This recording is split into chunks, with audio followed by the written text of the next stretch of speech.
Oi, pessoal, estamos começando então mais uma Hora da Prosa, esse projeto que é uma parceria do Pulse Hub e do AgriHub Space. Para quem já tem acompanhado, já me conhece, eu sou a Malu, da equipe de comunicação do Pulse. Vou falar um pouco do Hub para vocês, para quem ainda não conhece.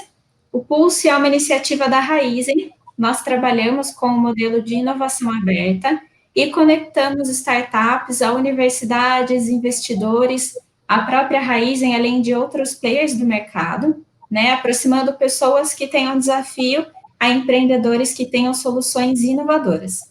A Raizen é uma empresa integrada de energia que atua em todas as etapas do processo, do cultivo da cana, a produção de etanol, açúcar e bioenergia, até a logística, distribuição e comercialização de combustíveis. Dividindo aqui comigo a moderação, está o Magnus, representando o AgriHub Space, e também vai falar para vocês sobre o Hub. Então, o AgriHub Space, para quem não conhece, é um hub de inovação focado no agronegócio. Ele é localizado no Mato Grosso, na cidade de Cuiabá, e é uma iniciativa da LM Ventures, a nossa empresa, e do Sistema FAMATO, que é a Federação de Agricultura e Pecuária do Estado do Mato Grosso. A gente possui parceria com empresas de referência no mercado agro, como a Agroamazônia, que é do Grupo Sumitomo, a AMAGE, a Bayer, a Rede de Fazendas Alfa e a TMG, Tropical Melhoramentos e Genética. O nosso espaço busca fomentar a inovação aberta também, e é muito a partir das necessidades da agricultura e da pecuária, conectando as empresas parceiras, os produtores rurais, startups, pesquisadores, para o desenvolvimento de novas tecnologias e novos métodos para a solução desses problemas reais que são originados do campo. Nosso primeiro programa de relacionamento com startup, a gente conta com 16 startups que está rodando esse ano, além de 4 outras iniciativas para desenvolver projetos e tecnologias com empresas parceiras e produtores rurais, abrangendo mais o aspecto do ecossistema como um todo. Hoje, então, o nosso tema são as agrofintechs, e a gente convidou aqui 2 feras no assunto, no universo agro, para falar com a gente, que são a Poliana Saraiva, que é a head do Rural Banking do Rabobank Brasil, e o Renato Girotto, que é CEO e co-founder da Brain Agriculture. Pessoal, vou chamar vocês na tela. Muito obrigada por aceitarem o convite, por participarem da Hora da Prosa. Vou pedir, então, para vocês falarem um oi, se apresentarem para o pessoal que está assistindo, começando pela Poliana, pode ser? Claro. Olá a todos, espero que estejam todos bem, assim como a gente aqui no Rabobank. Muito feliz pelo convite de vocês, especialmente por essa prosa, por um tema que me fascina tanto, inovação no agro. Esse tema, para mim, é um tema do meu coração e da minha vida, com certeza. Bom, como a Malu já disse, meu nome é Poliana, eu sou hoje responsável pela diretoria comercial da unidade de negócios chamada Rural Banking no Rabobank Brasil. Tenho 20 anos de experiência no agro, sou filha de pecuarista, minha vida toda foi aí percorrendo esse caminho aí do agronegócio. Dos quais 13 anos no Rabobank, e a maior parte deles visitando produtores rurais de norte a sul, e também pelo mundo afora. Muito feliz de estar aqui com vocês hoje. Obrigada, Poliana. Olá, pessoal. Eu sou o Renato Girotto, como a Malu comentou, CEO da Brain Ag. Também é um prazer estar aqui com vocês, estar dividindo essa prosa aí com o Magnus e com a Poliana e com a Malu. Assim como a Poliana citou, também sou filho de produtor. Morei muito tempo no Mato Grosso, convivi o dia a dia aí do agronegócio, e de 2015 para cá comecei a me envolver com tecnologia e fundei algumas empresas aí relacionadas à tecnologia, sempre buscando desenvolver soluções para o agronegócio. Legal, obrigada, Renato. Então, pessoal, vamos começar essa prosa. Poliana, eu vou pedir, então, para você trazer as suas considerações sobre o assunto e depois a gente volta. Bacana. Bom, antes da gente entrar no mundo das fintechs propriamente ditas, eu acho que vale a pena uma breve retrospectiva sobre a história do agronegócio nos últimos anos. Se a gente for parar para pensar mesmo, a gente vai ver que a produção brasileira de produtos agrícolas, ela aumentou mais de 4 vezes nos últimos 20 anos, e a gente aumentou apenas 1,5 vezes a utilização de área para plantar e produzir esses produtos agrícolas. Isso significa que o setor, ele vivenciou na pele, né, na vida real, uma enxurrada de evolução aí tecnológica ao longo desses anos. Posso citar algumas poucas aqui só para contribuir, né? Então, a gente viu aí um monte de variedade de sementes, um monte de novas modalidades de plantio, como o plantio direto, a agricultura de precisão, maquinário de ponta e muito investimento em tecnologia. Foi fantástico acompanhar essa evolução do agro e as produtividades saltarem nesses níveis que saltaram nos últimos 20 anos.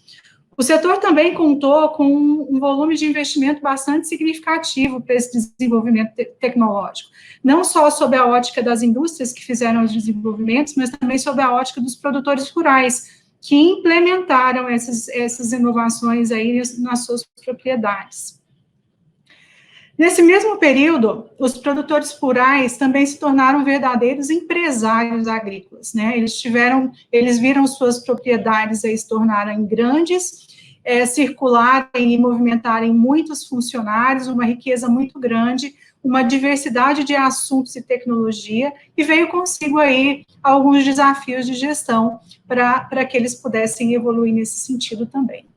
Houve também uma mudança significativa na forma como o produtor se financia ao longo desses anos, né? Antes, a gente via uma concentração aí de financiamento para os produtores rurais, que eram praticamente compostas aí pelo Banco do Brasil, sempre um banco muito voltado para o agro, os distribuidores e também as indústrias e as trades, vamos dizer assim, era concentrado nessas formas de financiamento.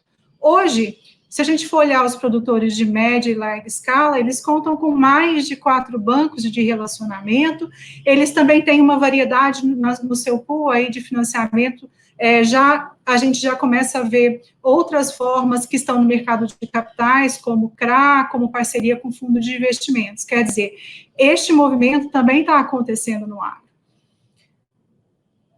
Associado a todas essas mudanças, eu vale destacar aqui também que chegou uma nova geração de consumidores, né, que hoje entra muito no tema de sustentabilidade e como está se produzindo os alimentos por aí afora, o que abre uma nova linha de discussão aí sobre a gestão do agro e também para novas tecnologias e plataformas. No mundo dos agentes financeiros, eu acho que a gente teve um movimento muito grande desde 2015, aí, onde o agronegócio ele ficou muito destacado, né, por ser um setor de uma performance muito grande, e também porque o Brasil começou a ser visto como um grande player para a segurança alimentar, dado a previsão de população para o mundo em 2050. Então, esse movimento todo trouxe uma revolução aí tecnológica, uma revolução dentro do setor financeiro, uma revolução dentro das fazendas. Todo esse movimento, acho que veio acompanhado aí um pouco mais recentemente, da vinda de novas tecnologias através das agfintechs. E eu acredito que esse movimento, ele é um movimento inevitável, lógico, e muito bem-vindo. Traz consigo, com certeza, desafios, mas muitas questões positivas hão de vir por aí. Afinal de contas, a inovação e o agro e o setor financeiro precisam dessa nova onda de tecnologia, de digitalização que está vindo por aí para se tornarem mais competitivos, agregarem valor e realmente trazerem o que a gente precisa, que é fomentar a produção de alimentos, não é verdade? Passo para vocês aí a palavra. Legal, Poliana, obrigada. Vou chamar o Renato agora para falar com a gente, então, e aí depois a gente volta para as perguntas. Vamos lá, Renato. Passo a bola para você, então, pode começar. Tá, joia. Bom, eu acho que a Poliana explicou bastante o mercado e ela tocou num ponto que eu acho que é extremamente fundamental. ela comentou bastante da tecnologia que já foi aplicada nos últimos anos, tá? Citou vários exemplos delas. Porém, grande parte das tecnologias acabaram sendo aplicadas dentro da porteira. E existem alguns desafios fora da porteira que eu acho que ainda tem muito que melhorar para o lado, principalmente do produtor. Então, a questão de gestão, a questão de crédito, a questão de mercado, então são pontos que as agtechs e as agfintechs com certeza vão poder contribuir bastante. Eu vou explicar um pouquinho do que a Brain faz. A Brain é uma empresa de Big Data, especializada no enriquecimento de dados para o agronegócio, tá? A gente tem soluções para crédito, soluções para conformidade socioambiental, que atendem o mercado B2B, que atendem os credores, tá? O pessoal, as empresas que estão concedendo crédito, e também solução voltada para produtor rural, tá? Então, a gente lançou recentemente um aplicativo onde o produtor, através de um simples cadastro, automatiza grande parte da documentação que ele precisa para tomada de crédito e compartilha todo esse pacotão de documento com credores, tornando esse processo de tomada de crédito muito mais ágil e também, de certa forma, empoderando ele a tomar crédito com um leque de credores muito maior. Geralmente, o produtor, muitas vezes, ele fica refém daquelas vendas locais que pegam ele pela mão, levanta toda a documentação, faz toda a formalização para ele. Então, essa ferramenta a gente tem certeza que vai possibilitar, dar um maior empoderamento para o produtor e também fazer com que o bom produtor não acabe pagando pelo ruim. Então, essa ferramenta gera toda uma análise de risco desse produtor para tentar, quando ele for a mercado tomar crédito, a ter uma redução de spread, um spread adequado para a situação dele, tá? Um outro ponto que eu acredito que tem muita sinergia aí com as agfintechs e com as agtechs, é essa entrada de novos modelos de negócio, novos players, novos agentes financeiros, tá? A grande maioria deles não conhece o agro e tem o pé atrás para investir no agro. Então, se não tiver o uso de tecnologia para mitigar risco, dar segurança e agilidade para esses novos players, dificilmente esse recurso vai chegar até o produtor. Então, a gente tem visto várias iniciativas aí bacanas, associando agtechs com fundos de investimento, com securitizadoras, para dar toda essa agilidade, transparência e segurança para o investidor, fazendo com que esse dinheiro chegue lá na ponta de forma mais rápida e com crédito um pouco mais interessante, tá? Um terceiro ponto, que a Poliana também comentou, é a questão de sustentabilidade. Então, o crédito no Brasil, ele está bastante relacionado com a sustentabilidade, existe toda a questão de risco moral, responsabilidade socioambiental. Então, a tecnologia, hoje, através de geoprocessamento, sensoramento remoto, também consegue dar toda essa transparência e segurança para que o crédito seja concedido àquele produtor cumprindo as normas aí de responsabilidade social, as políticas de responsabilidade social de cada empresa.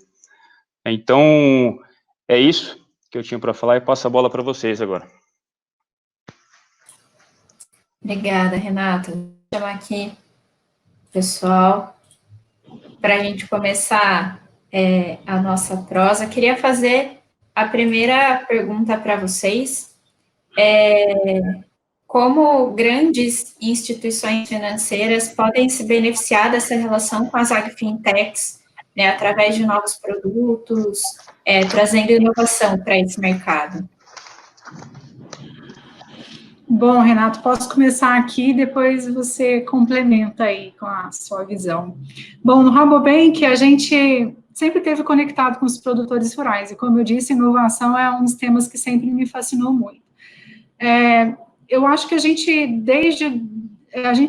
no Rabobank, como um todo, né, nós somos uma instituição holandesa, presente em mais de 30 países, em todos os continentes, a gente sempre esteve muito conectados com as startups e com as novas tecnologias mundo afora. Aqui no Brasil, a gente efetivamente começou mesmo em 2016, acho que até o Ricardo estava conosco aí da Pulse, e a gente queria muito fazer parte desse mundo aí de inovação do banco como um grande protagonista, né, vamos dizer assim.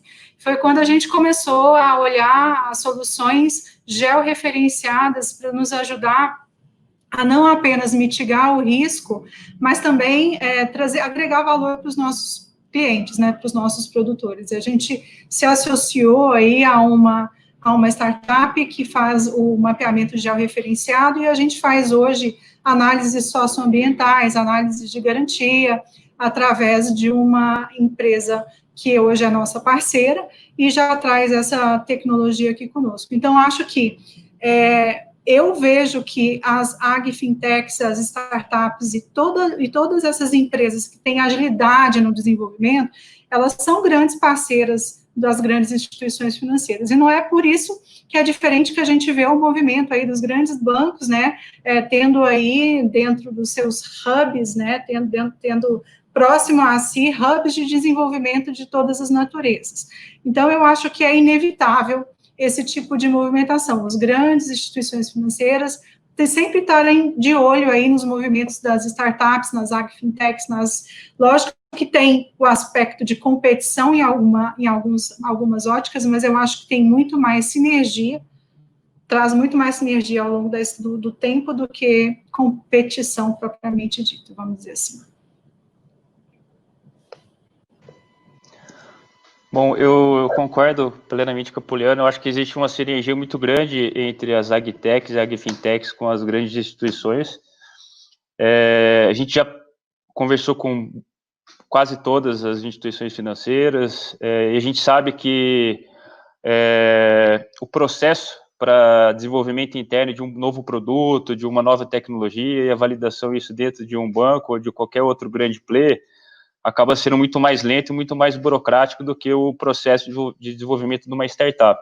Então, esse é o grande benefício. Eu acho que a startup vai levar bastante agilidade e uma validação muito rápida para dentro da instituição financeira, tá? E com custo relativamente barato, tá? E também o outro ponto é que dificilmente qualquer grande player ou qualquer grande instituição financeira vai conseguir desenvolver internamente tudo o que ela precisa de ferramenta tecnológica. Então, existem inúmeras startups, e a gente sempre costuma brincar que se já tem uma startup ou alguma empresa fazendo algo bom, não precisa inventar roda. É mais fácil a gente fazer uma integração, se unir a ela para entregar um produto mais robusto ao mercado. Então, eu acho que faz total sentido e sinergia, sim, ter essa conexão das startups com as instituições. Pegando nessa linha, então, eu queria perguntar para vocês, aonde que está a linha tênue entre o que é colaboração e o que é concorrência, e como é que a gente pode fazer, que tipo de atitude a gente pode ter para melhorar essa colaboração, já que foi falado de ambos os lados que ela existe, né? Quer dizer, como é que a gente pode aprimorar isso? Acho que tem muito ganho disso, tanto para a instituição grande quanto para a startup. E depois até onde que não pode ir, né? Tipo, o que a startup não pode fazer, que daí ela vira inimigo. Tipo o Nubank e o Itaú, assim. É uma pergunta muito interessante, Magnus. Assim, eu diria que no mundo como a gente vive, eu entendo que a competição, em alguns momentos, ela pode ser maléfica sob uma ótica, mas logo em seguida ela é benéfica, né? Porque ela traz uma nova solução e, no final, acho que o setor sempre se beneficia. Então, assim, eu apesar de estar numa grande instituição financeira, aqui no Rabobank, a gente encara a competição.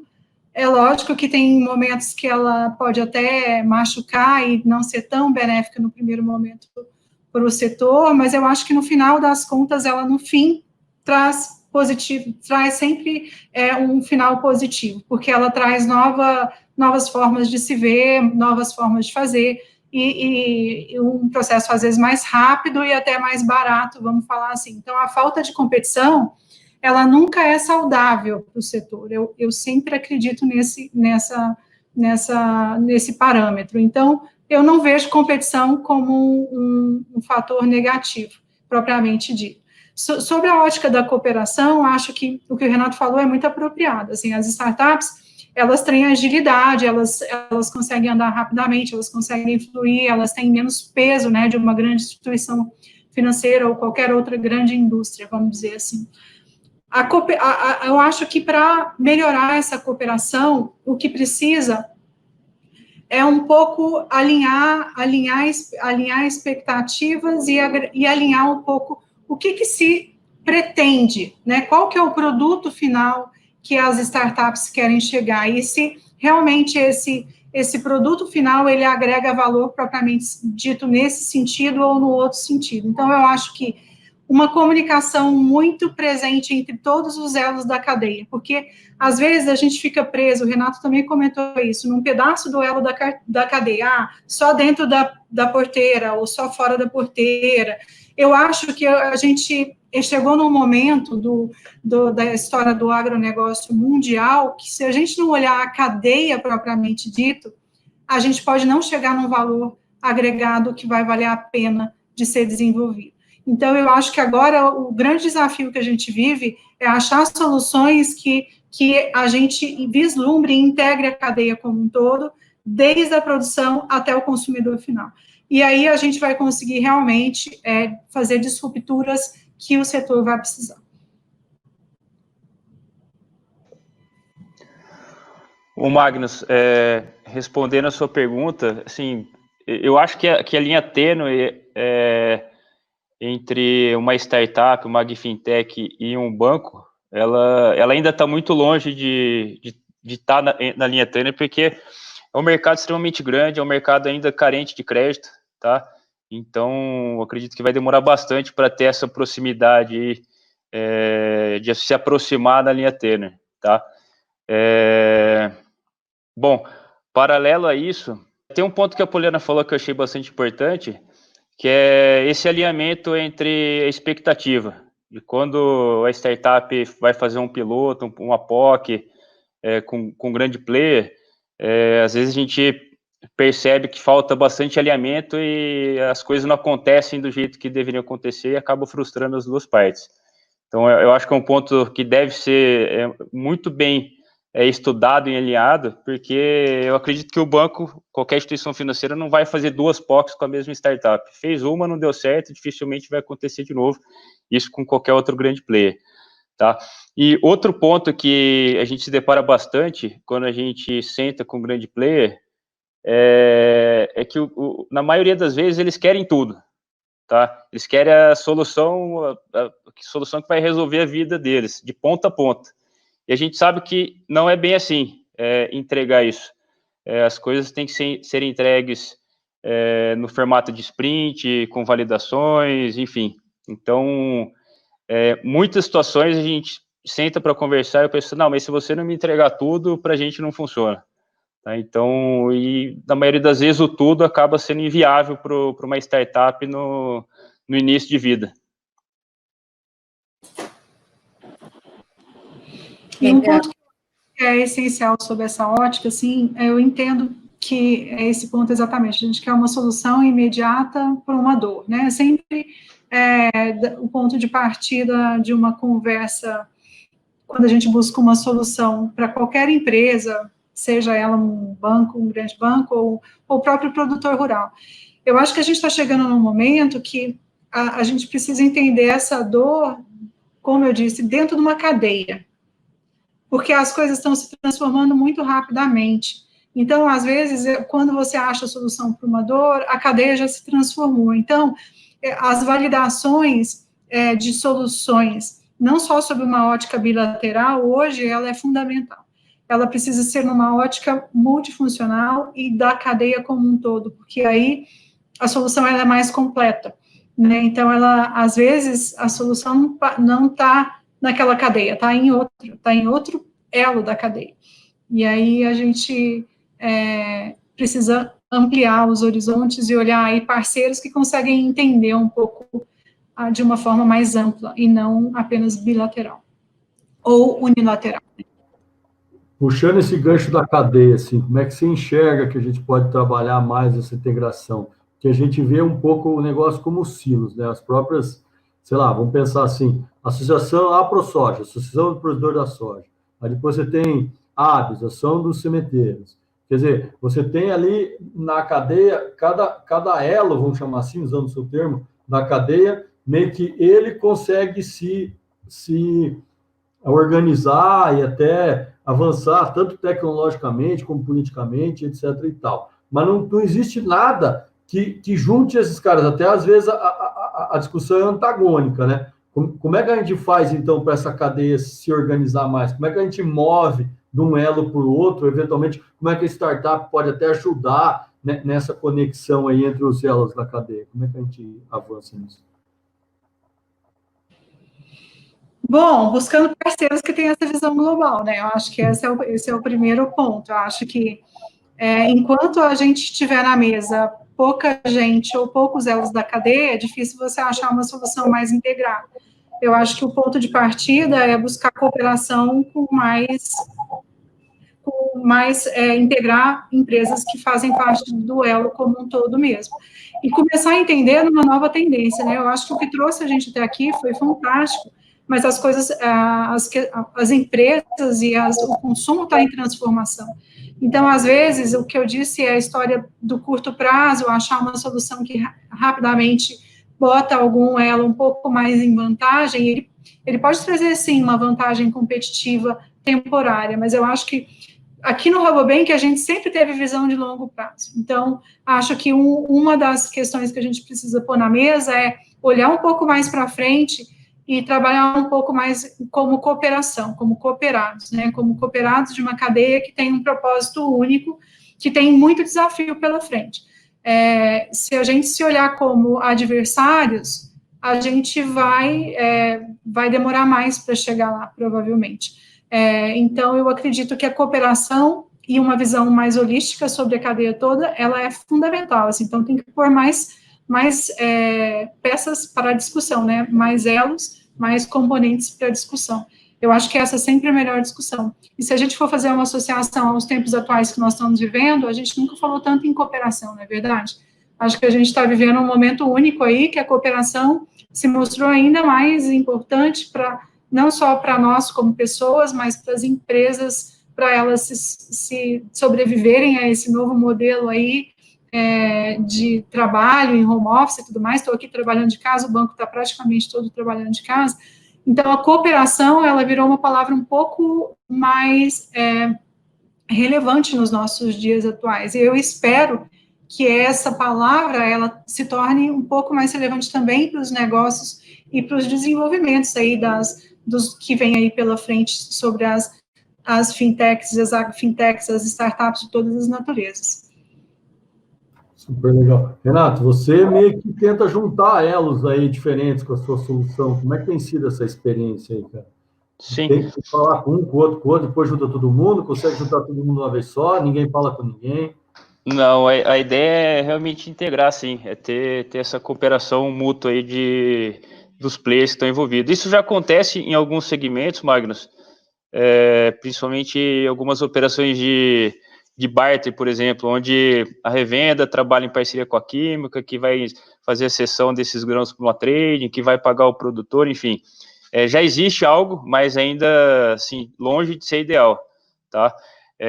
A gente fala que o melhor dos mundos seria se todos esses big players aí tivesse uma plataforma integrada para troca de informações, para se comunicar, falar de ter o rating, score dos produtores ali, seria tudo mais fácil. O spread, com certeza, não seria esse que a gente costuma ver. Então, realmente, aumentar esse cooperativismo entre os players, claro, se preservando das informações comerciais, enfim, mas eu acho que é totalmente saudável e eu acredito que isso vai acabar acontecendo. Legal. Tem uma pergunta mais especificamente para a Poliana agora. A gente sabe que em empresas maiores, né, a inovação, mesmo quando o caminho é uma startup, depende muito da cultura interna, né, levar essa cultura de inovação para os próprios funcionários da empresa. Eu queria que você falasse um pouquinho sobre a cultura de inovação dentro do Rabobank e como projetos de intraempreendedorismo têm ajudado vocês nessa jornada e sua experiência com o empreendedorismo interno. Bom, eu acho que essa história ela também começa como a história do agro. Às vezes, a gente fala de empreendedorismo, de inovação, e olha isso como um processo muito recente, né? E eu acho que é sempre bacana a gente resgatar um pouco a história, para a gente reconhecer que essa história de inovação, ela estava presente mesmo antes da gente falar de digitalização, né? Porque uma coisa é digitalização, outra coisa é inovação. Eu acho que dentro da nossa história no Rabobank, a gente sempre foi muito inovador, sob a ótica de pensar como um banco cooperativo, sobre também chegar aqui no Brasil para financiar produtor rural em 2004, né, quando a gente estava aí no auge de uma crise aí no mercado da soja e tudo mais, e que, como eu disse, quase não tinha nenhum grande player lá naquele momento. Nós fomos inovadores também quando a gente trouxe a cultura da sustentabilidade, antes mesmo de qualquer banco ou qualquer instituição falar sobre sustentabilidade. Eu lembro muito bem, eu estava na área comercial, visitando cliente, falando sustentabilidade, eles me perguntavam se eu era uma fiscal do IBAMA ou qualquer coisa assim, porque não era comum, né, um banco ou um parceiro nesse nível falar de sustentabilidade. E a gente sempre falou de sustentabilidade no intuito de já visionando o futuro que vinha pela frente e já tentando preparar os produtores para eles se organizarem sob essa ótica. A gente também trouxe financiamento de longo prazo e a gente também fez um movimento muito importante no agro brasileiro, que foi o empoderamento do produtor rural, que o Renato comentou na apresentação dele. Então, a gente, lá atrás, como eu comentei antes, tinha Banco do Brasil, tradings e distribuidores, e o produtor estava sempre muito na mão deles para fazer as suas comercializações, as suas compras e etc. E o banco trouxe um novo olhar sobre isso, onde ele tinha uma nova opção e ele podia fazer a sua compra no momento que ele desejasse, e que ele também podia fazer sua venda no momento que ele desejasse, com opções de hedge. Então, sob essa ótica de inovação, a gente pode dizer que o Rabobank aí sempre foi bastante pioneiro nessa história toda de gestão e relacionamento com o banco de outra maneira dentro do agronegócio. Mais recentemente, como eu disse, aí um pouquinho mais para 2015, 2014, a gente tem se envolvido muito nos processos de digitalização e olhando esse movimento de inovação sob uma ótica aí mais tecnológica, vamos dizer assim. E aí o banco tem, não só aqui no Brasil, mas também no mundo todo, gente olhando e tentando se reinventar de várias maneiras em termos de eficiência, de agregar valor para o nosso cliente, etc. e tal. Eu, como disse antes, sou uma pessoa apaixonada por isso e trabalho arduamente para que a gente movimente essa cultura dentro do banco. Acho que, para você falar de inovação, você precisa de ter um ambiente onde todos tenham voz. Todo mundo na empresa tem que estar olhando e tem que ter esse sentimento de que ela pode ter uma boa ideia e levar para frente. Então, você criar espaços e ambientes onde as pessoas, onde os colaboradores, todos, eles querem trazer soluções, a mentalidade de trazer solução, ela é fundamental para que a gente possa ter uma cultura de inovação dentro de uma empresa.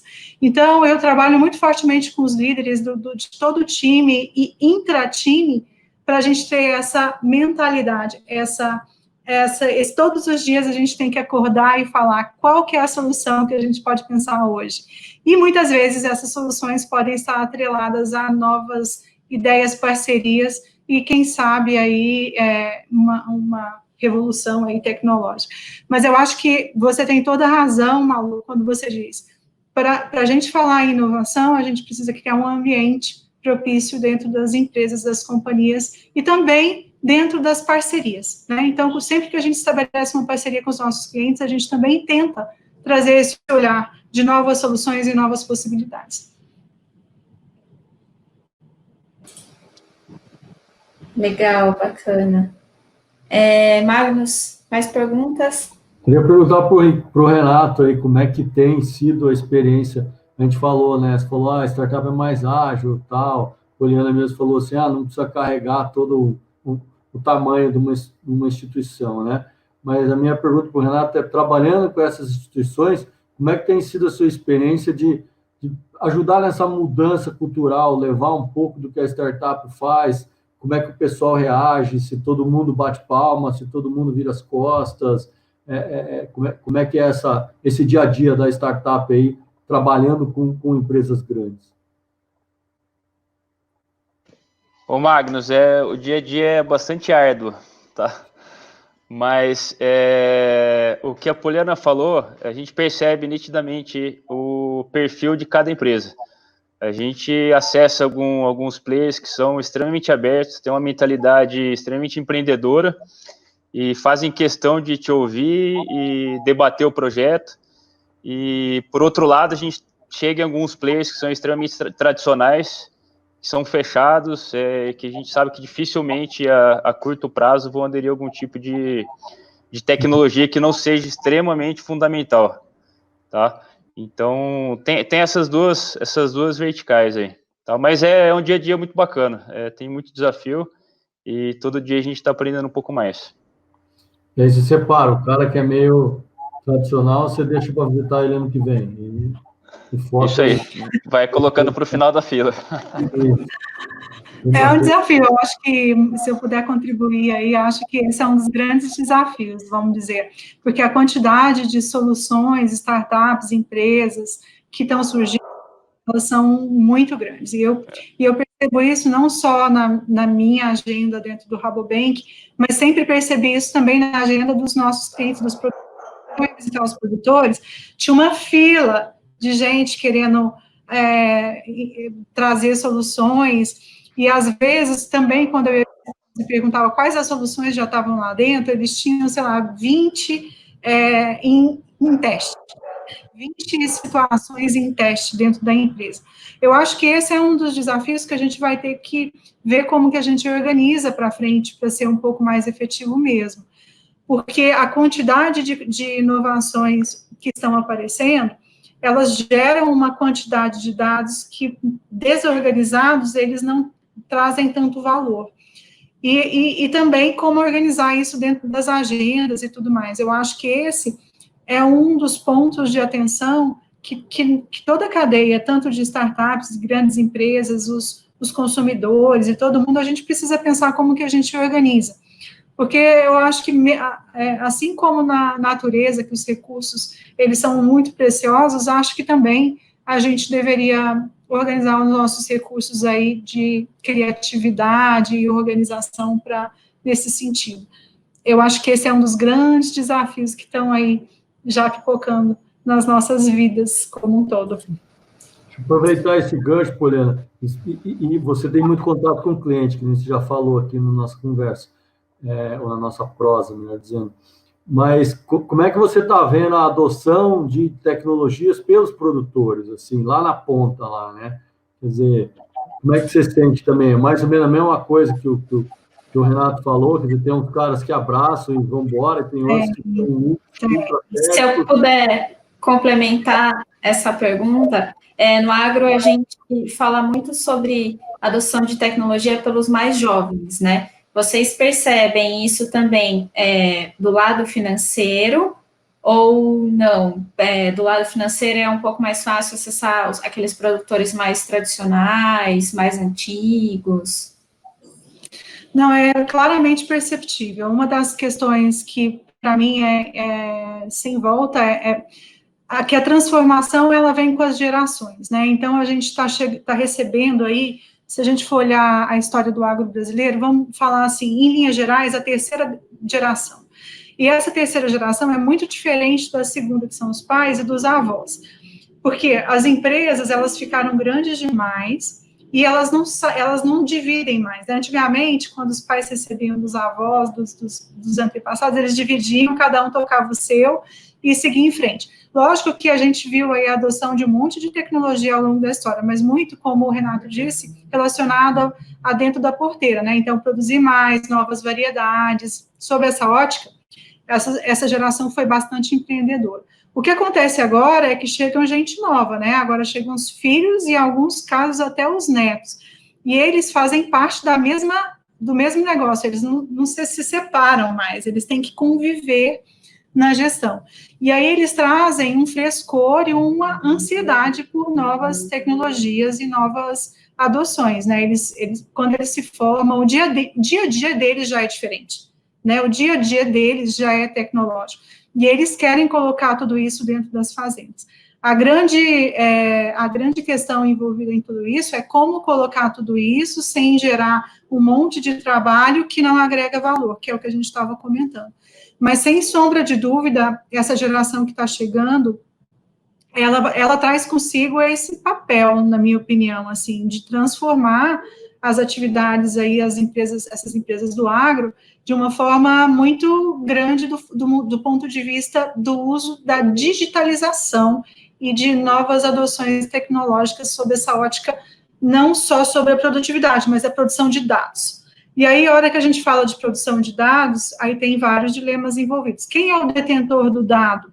Como que eu organizo esse dado? Esse dado é protegido? Então, aí traz um monte já de novas discussões que já estão aí rondando as grandes empresas e também os produtores rurais. Muitos deles, quando eu visito, têm medo de tanta adoção tecnológica, porque os dados deles ficam expostos. E aí, essa exposição na mão de uma empresa que vai querer pegar o dado para tirar vantagem, causa uma certa ansiedade em vários deles. Então, esse é a nova pergunta, o novo dilema que vai ter que ser resolvido. Como eles vão se organizar e como que as empresas vão se organizar em torno de tantos dados que vão ser produzidos, para que esses dados, realmente, eles tragam um benefício, como o Renato comentou, de redução de risco, de crédito mais acessível, mas isso, se ele for bem organizado, bem administrado, e tem bastante dilema, vamos falar, envolvido na história dos dados. Renato, e do seu lado, você percebe que, como tem sido a adoção dessas tecnologias voltadas para o lado financeiro, se é mais fácil, se tem esse conflito de gerações realmente? Não, com certeza tem, com certeza tem. A gente percebe que quando a gente vai prospectar uma fazenda, quando a gente está negociando o Farmer ID, que é a ferramenta para o produtor, quando a gente está falando com a nova geração, é muito mais fácil dele enxergar valor e aderir à ferramenta, tá? Mas eu acho que também depende muito da solução que você está entregando, tá? Se você estiver resolvendo realmente uma dor latente do produtor, eu acho que já cai bastante essa rejeição aí, ou essa falta de interesse, tá? Então, e quando a gente fala de crédito, assim, o agronegócio, de forma geral, ele é dependente de crédito. Então, de uma forma ou de outra, o produtor vai ter que acessar, com tecnologia ou sem tecnologia. Então, com tecnologia, muitas vezes ele vai receber um crédito mais rápido e mais barato, né? Então, o pessoal costuma brincar, né? Vender dinheiro é mais fácil do que vender qualquer outra ferramenta, tá? Mas é lenda, né, Poliana? Não é tão fácil assim, né? Eu acho. Há controvérsia. Depois a gente faz uma outra prova sobre isso. Tá joia, pessoal. Muito obrigada. A gente parte aqui para o final da nossa prosa, que foi muito produtiva, foi muito boa. Agradeço novamente vocês. Queria pedir para vocês fazerem suas considerações finais e falarem algo que, né, inevitável, o que esperar desse pós-pandemia, pós-Covid, o que virá aí das novas tecnologias.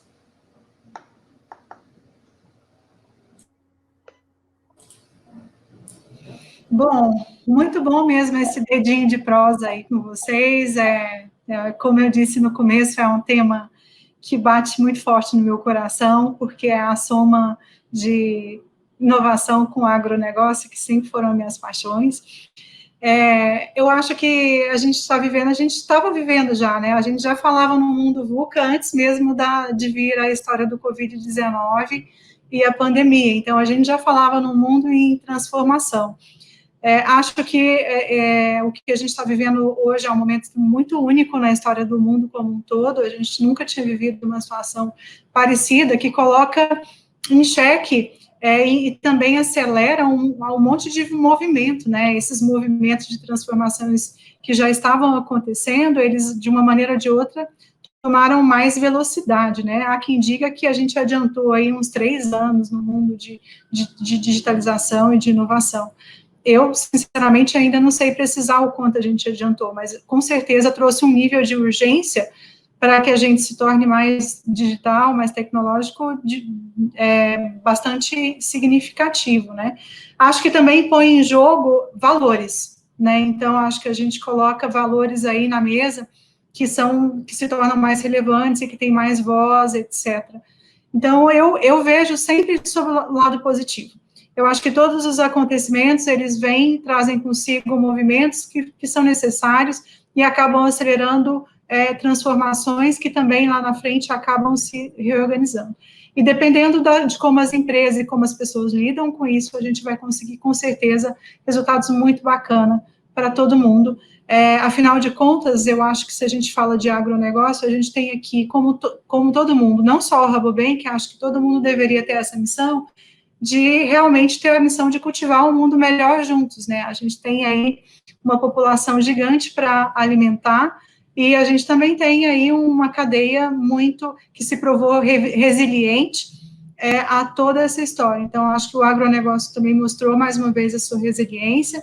Eu acho que a gente não teve desculpa de prover alimentos para nenhum lugar desse mundo, nem aqui no Brasil. Então, eu acho que se a gente somar tecnologia a uma missão como essa, valores, e agora ainda mais pressionados para ser mais eficientes, né, sob a ótica digital, acho que eu só vejo sob a ótica positiva tudo isso que está acontecendo. Bom, pessoal, também agradeço pelo convite, foi uma prosa muito bacana, foi um prazer estar com vocês. Quanto ao pós-Covid, eu também tento olhar pelo lado bom da situação. Com certeza, a gente teve um avanço tecnológico e de adoção de tecnologia, de digitalização que não teria acontecido. A Poliana citou aí 3 anos de avanço, eu diria que até mais, é difícil mensurar, mas a gente vê grandes empresas, grandes players que estavam com projetos engavetados ou prorrogando, que já anteciparam isso, já colocaram em prática, tá? Um outro ponto importante que eu também concordo plenamente com a Poliana é a questão de valores. Eu acho que todo mundo agora está refletindo mais nas prioridades, entendendo o que vale a pena, o que não vale. Então, acho que a gente tem que olhar para o lado bom e aprender com toda essa situação aí para quando acabar, tá todo mundo melhor. Sem dúvidas. Obrigada, Magnus, mais uma vez, por dividir aqui a moderação dessa prosa. Agradeço também a todo mundo que nos acompanhou. E mês que vem tem mais uma Hora da Prosa. Até lá. Tchau, tchau, pessoal. Fiquem bem, cuidem-se.